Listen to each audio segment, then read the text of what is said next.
Olá, começa agora o Câmara hoje de quarta-feira, 11 de agosto. O texto da PEC 300, aprovado em primeiro turno, foi resultado de um amplo acordo. Os defensores da PEC esperavam que a votação fosse concluída no último esforço concentrado entre 3 e 5 de agosto, que não aconteceu. Nós conversamos por telefone com o deputado Paz de Lira, do PTC de São Paulo. Ele acusa o governo de realizar manobras para só votar a PEC, depois da aprovação de medidas provisórias que estão na pauta.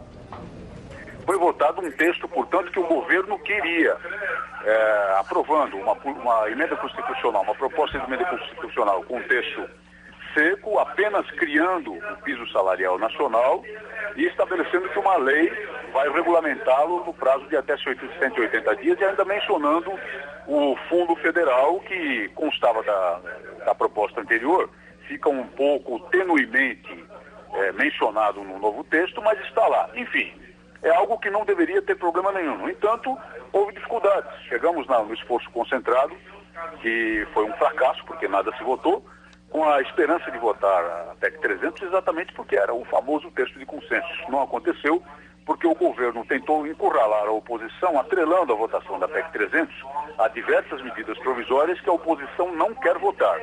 Então, no processo de obstrução, a votação não prosperou. E mesmo quando houve a convocação de sessões extraordinárias para essa finalidade, a PEC 300 foi colocada depois da medida provisória 487 na pauta da extraordinária. É claro que não vai funcionar. E é claro que talvez nem funcione no dia 17 e no dia 18, quando acontecerá o novo esforço concentrado. Nós temos, portanto, uma situação um pouco esdrúxula. É uma medida aparentemente resolvida, primeiro turno votado, com a anuência de todos, com a anuência da liderança do governo, e ela não consegue ser votada porque as manobras do governo, no sentido de deixar a oposição em má situação, acabam fazendo com que não prospere a votação. O líder do governo na Câmara disse que está em busca de um novo acordo para a votação da PEC 300 no próximo esforço concentrado. Mas a intenção é só votar a PEC depois das medidas provisórias que estão em pauta. Por telefone, o deputado Cândido Vacareza respondeu ao deputado Paz de Lira. Primeiro, quem fez a redação do texto fui eu.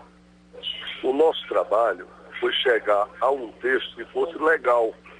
Se fosse aprovado o texto original, nunca seria viabilizado um piso para os policiais.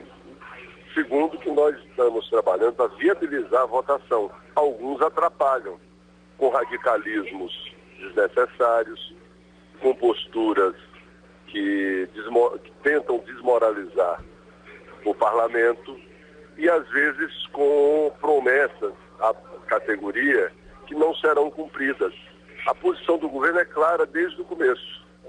Nós vamos votar as 3 medidas provisórias e a PEC. Mas quem resolve é o presidente da casa. Eu volto a chamar a repórter Paula Medeiros. Paula, os policiais preparam alguma manifestação para o próximo esforço concentrado que acontece na semana que vem, na tentativa de sensibilizar os deputados? Preparam sim, Adriana. Desde que a PEC 300 começou a ser analisada aqui na Câmara, os policiais e bombeiros vêm realizando uma série de manifestações aqui na Câmara e também pela esplanada dos ministérios. E na semana que vem não vai ser diferente. Coronel Miller, o que os senhores estão preparando para terça e quarta-feira? Está havendo uma mobilização nacional, diversas caravanas das entidades virão dos estados com a certeza da aprovação da PEC. Pois agora falta somente o segundo turno, que é uma ratificação daquilo que já foi discutido e votado. Nós sabemos que o processo legislativo, ele caminha na votação de uma proposta de emenda constitucional de maneira dificultosa, porém a grande dificuldade era aprovar o primeiro turno com um texto consensual. E nós queremos ressaltar que as entidades acreditam que a presidência da casa, que os líderes vão terminar esta votação, embora nós tenhamos as medidas provisórias que há interesse do governo, elas não têm nada a ver com a proposta de emenda PEC 300. Mas há o interesse do governo em aproveitar este quórum qualificado para votar essas medidas provisórias que terminam a sua vigência nesse mês de setembro.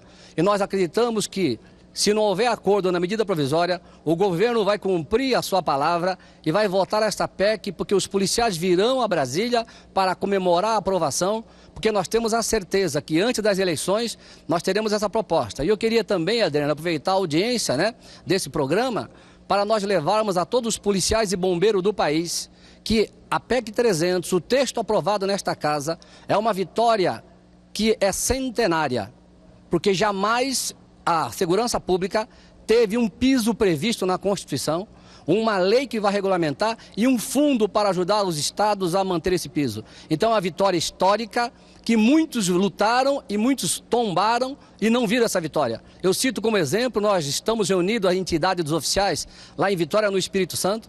Eu estava lá até ontem debatendo a PEC 300 para esta mobilização. E na segunda-feira, à noite, um policial, ele morreu trocando tiro com um bandido. Então este policial faleceu defendendo a sociedade e ele não viu a aprovação dessa PEC. Assim nós acreditamos que essa PEC é o resgate da dignidade, da segurança pública do país.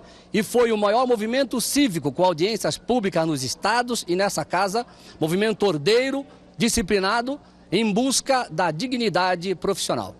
Muito obrigada, Coronel Miller, por essa entrevista e boa sorte, então, na semana que vem. Adriana.